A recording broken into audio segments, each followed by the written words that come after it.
Hey everyone, this is Alan from OC Nerf. Doing something a little bit different. I picked up a couple of things, and nothing particularly new given all the blasters that have been coming out recently. But this would be the two rival blasters that we have thus far, and the modulus. So I've got a couple of them unboxed, and I just kind of want to take some time to open them up. Actually picked them up and not that big into necessarily the unboxing part as much as taking a look at the blaster itself. Now I already have these blasters, but I've got the blue flavor, and the red one I did not have of this. I've already made the modifications to this one where all the locks have been removed. I added the return spring to this as seen on Sykes' video where you pull and it returns back. Instead of you having to push it forward, you have to pull and then push. You just pull and it returns all on its own. That was pretty cool. Plus D-prime, so all the locks removed. Now we're going to take a look at the red one. Nice and stock. So I'm going to need to cut this out. Let's see.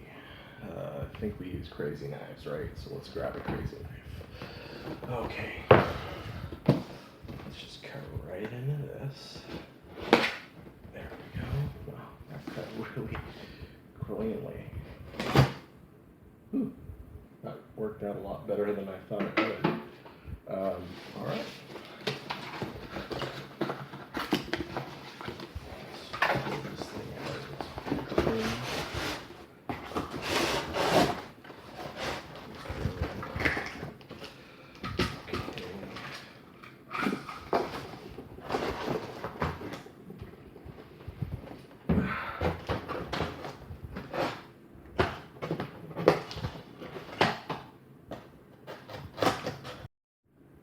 Okay, so we've got it out of the package. Comes with the blaster itself, the instructions, which really I can't think of how much more simple you can get and pull back and fire. The magazine, the 7-round magazine, although I fired off one and I have lost it somewhere. And so I've got 6 in here right now of the high impact rounds. These, as you know, these squishy foam balls.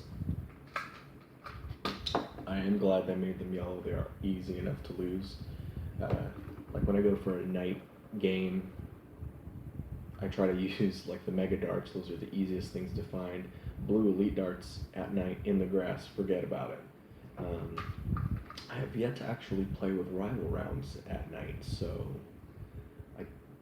I'm actually not sure how easy they would be to find. They're not easy to find in general. I am glad they made them yellow, but they're still pretty hard to find. You shoot them, you think you know where you shot it, and it's not there. I can't tell you how many times that's happened.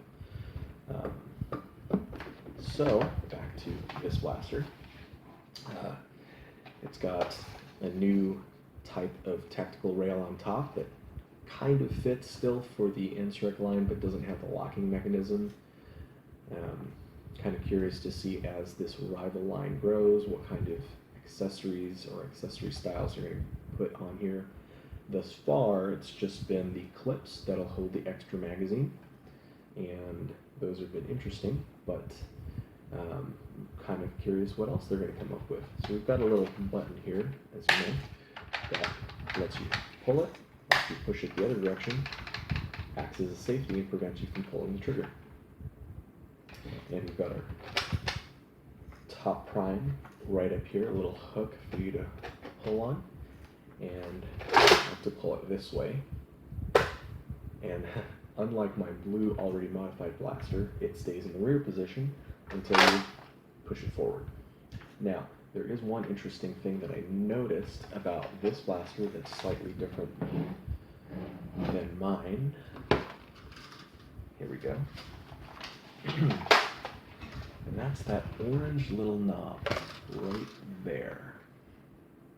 It's on this new red one, but it's not on this blue one.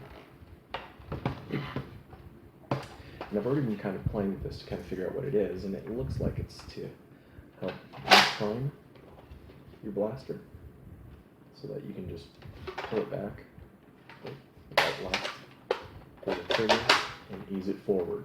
So it deprimes itself, or allows you to deprime it without modifying the blaster for that functionality. And I guess that just leaves the return spring aspect that mine has, my blue one has, where I don't have to pull it back. That is the, I guess, only functional difference between these two. Kind of taking a look, and there's nothing else about the shells that are different. They're exactly the same size.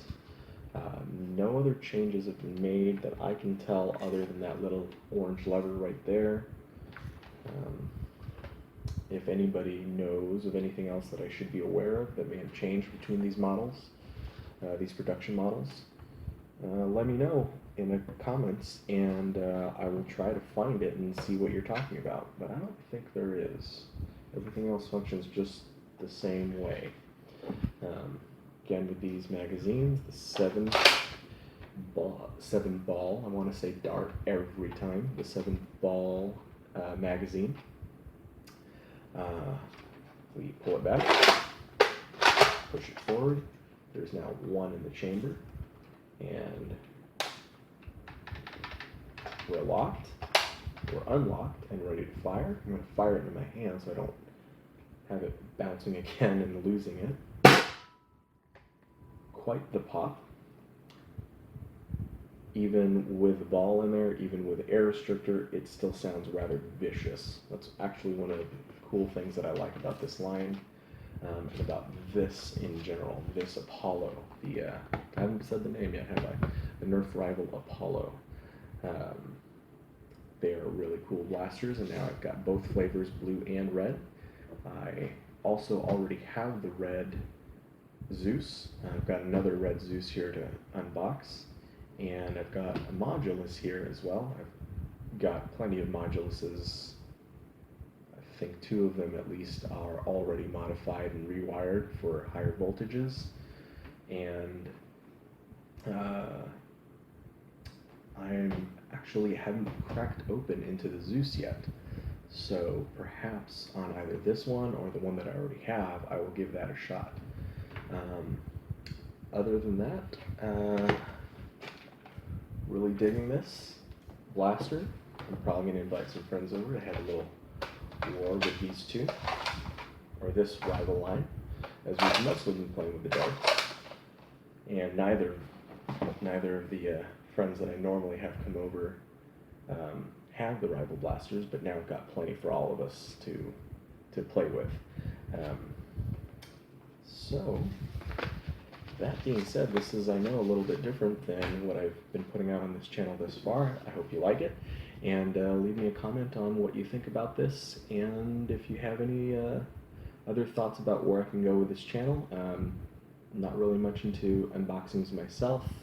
I just kind of like to talk about what I like and what I may dislike, and really it's just my own opinion anyway.